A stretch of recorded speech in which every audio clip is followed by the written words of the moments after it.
Bear Grylls, completely lost in a desert, and without water for 3 days. I have a decision to make. Drink my urine or this cold Bud Light I miraculously stumbled across. For me, the choice was simple. As horrible as it was still better than that god-awful beer. Well, what is going on, everybody? Wyatt here. I hope you guys are having an excellent day, and it's a day that ends with Y, so I got to report on the Bud Light controversy and report that it's a terrible day for parent company Anheuser-Busch, as the official numbers have actually come in. Now, I did a video a couple days ago, and they're saying that this boycott is not as major as it seems. The quarterly reports came, they say they're only down 1%, stuff like that. However, these reports coming out, because they didn't factor in for April, are saying that that narrative that they're trying to peddle to you is simply not true. April beer numbers are in, and it's a Bud Light bloodbath. The verdict is in, and the numbers ain't pretty for Bud Light and Anheuser-Busch. Turns out, go woke, go broke is actually more than just a conservative talking point. No, it's 100% true if people vote with their wallets. And for everyone out there who has voted with their wallets, thank you so much. Also, if you really could quick, like the video, subscribe to the channel. YouTube has just implemented an entirely new policy where they're trying to suppress certain creators. And there's a whole thing with, if you go to people's channels now, you can only see like a certain number of their videos instead of all the videos they have. And as a small channel, I'm a little worried about this. So if I could get you a subscription, I would be really appreciative of that. But let's continue. I'm sorry. The April beer numbers are out, and it's green pastures across the board for everyone, except Bud Light and just about every single Anheuser-Busch product. According to Beer Business Daily, AB volumes were down over 12% last month, led by Dylan Mulvaney poster boy, Bud Light, which was down a staggering 21.4%. And synonymously with that, Miller and Coors Light have both been up about 13% respectively. So it's not looking really good for them. And now they've also alienated the consumers they've just gotten from this Dylan Mulvaney sponsorship, even though the CEO comes out and says this is not a sponsorship. But now that they've disavowed Mulvaney, now that it's also going to come back and bite them, they're going to lose all the customer base, the small amount, maybe the 1% that they actually attained. That's a big old piece of pie, if you ask me. April scan numbers are in, and it's not pretty. My goodness, it was a massacre in favor of the folks over at Molson Coors and Yuengling, while Bud Light and Anheuser-Busch continue to take on water. I mean, it was pretty much water anyway, if you ever drank their beer. Iceberg straight ahead. Molson Coors was up 7%, while both Miller Lite and Coors Light were in double digits. And how about Yuengling? America's oldest brewery showed everyone what staying power is all about, skyrocketing over 14% last month, while also sending subtle warning shots via Twitter at Bud Light. Exactly. People have been, they're done with this woke nonsense. People don't want to deal with this anymore. We're sick of all the identity politics getting inserted into literally every company, everything we do. It's in Hollywood, it's in Maybelline, it's in Nike, it's in Bud Light. It's just enough is enough. I'm all about acceptance. I have no problem with acceptance. I just don't want it to be shoved down my throat. And I think that's how a lot of people feel. Go live your life. I don't think most people care what you do in your private time or how you want to identify.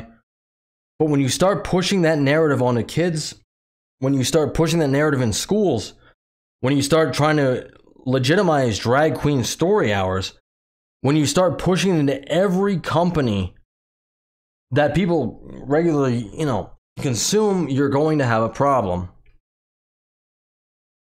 From the Daily Mail, Bud Light contagion spreads to other Anheuser-Busch beers. Sales of Trouble brand fell 21.4% in April. I've actually heard it reported a little bit higher than that. And total numbers for Anheuser-Busch fell 12%. And this is also, like I said, let me remind you, after the CEO came out and said, listen, we disavow Mulvaney. This is after they fired their VP of marketing. This is already after they were silent on Twitter for like 5 weeks, not addressing the controversy. Now they're starting to feel the heat. Now they realize they're in real hot water. Sales of Anheuser-Busch products have dropped in the months since Bud Light went ahead with its disastrous campaign with Mulvaney. Beer Business Daily, I pretty much read all this stuff already. But here you can see, let's check it out. This is a list of all the beer companies. Bud Light down 21.4%. That's their flagship. Budweiser 11.5%, which I remember from my childhood days with the the frogs, all that stuff. Natural Light 6%. Busch 5.3%. While Coors is up 10.9%. Miller Lite 12.8%. American Eagle 14.7%. And Coors Light up 20.5%.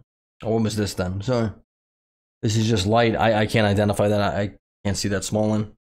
My eyes are really bad. I apologize for that. Yuengling took the tumbling sales of Bud Light in their stride, rising up 14.7%, while Miller Lite had a spike of 12.8%. Yeah, we already read that. Mulvaney herself has not officially responded to the backlash, despite posting a video to say that she hopes to be less controversial in another life. I'm not even going to touch that comment. It comes after global CEO of Anheuser-Busch, Michael Ducaris, blamed misinformation and disinformation that was spread online for making people believe cans with Mulvaney's face were being rolled out for sales across the U.S. Well, that's the whole problem, is it? You went silent on social media for 5 weeks. You never decided to address the backlash until, I think it was Friday. So that was what, the 4th, the 5th, something like that. That's when you decided to address this backlash. That's been plaguing your company for 5 weeks. That's after you fired 2 high-up marketing execs. Well, you didn't fire them, apparently. You put them on leave, but I don't think they're going to be returning. Obviously, if you lose your company, billions and billions of dollars, I wouldn't think you have a job anymore. Pretty stupid. And this is still with Bud Light and Anheuser-Busch taking no accountability for putting Mulvaney on the can and paying for a sponsorship, whether they say it's a paid sponsorship or not, or it's a recurring sponsor. It was a sponsorship. That's what the whole point of it was. And conservatives, moderates, sensible leftists are sick of this. They don't want this stuff being inserted into everything. It's really that clear. Like, I keep repeating myself over and over and over, and I'm sure some of you are getting really tired of me keep saying this over and over and over. But it's the truth. I have a daughter. I'm very concerned about her future in, the current landscape. Is she going to be safe in a bathroom? Will she be safe in a locker room? Can she even competitively compete in sports when a biological male can come in and just beat her out? No problem. I want her to have every opportunity she possibly could. And I think back when I was a kid, I think women had a ton of opportunities. Maybe even more so than men at some point. In some fields. Not in everything, but in some fields. But now this whole erasure of women is just chugging on and on and on. And everyone's just supposed to sit back and take it. Well, I'm going to be the first to say this, and this is probably a woke take. I'll probably get banned off YouTube for this. Women matter. Women are important. Women are crucial to society. And they should be afforded the equal opportunities that everybody has, that all men have. They should have safe spaces. They should feel comfortable in their own locker rooms, in their own bathrooms. And the fact that these billion-dollar companies are backing this bull crap is absolutely mind-boggling to me. I worry for my child. I really do. Every day. But I hope with this boycott, which is why I keep covering it, I hope it's getting better. And I want to thank everybody who's listening this long. And if you haven't bought a Bud Light product since this boycott has begun, you are the real heroes of this story. You are. That's the only way they're going to learn. Anyway, that's all I got. Leave a like on the video if you want to. Subscribe to the channel if you could. It helps the algorithm. Like I said, YouTube's doing a lot of stuff right now to try to censor people like me, small creators, whose voices can be silenced very easily, because if the algorithm doesn't promote them, it doesn't. And I will catch you all in the next one. Thank you for listening this long. Later.